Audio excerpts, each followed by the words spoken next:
Veterans Day is a day of picnics, time with the family, and most importantly, remembrance. It's Veterans Day.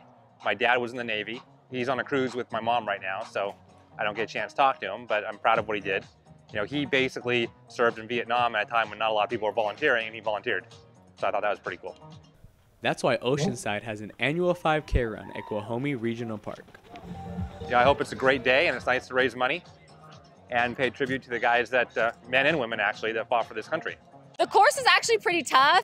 It's a little different than last year. You go out and it's flat, and then you do a loop around the lake and you think it's all pretty and great. And then about 1.5 miles in, you have to go up this like pretty brutal hill and then go and then do the lake again. And anytime you have to do something twice in a race, it can be kind of a mental challenge. The Young Marines, the Camp Pendleton Young Marines, they're stationed all around the course right now. There's about 13 of them out there, and they're directing the traffic. So it's literally impossible for one person to do. And the race wasn't limited to just locals. My wife and I are on vacation from a town called Londonderry in Northern Ireland, and I've done a search on the internet for any races that were in the area, and seen this one. Very good cause, excellent cause, and I thought I really have to come along and support this one. For CHS TV, I'm Robert Rasul.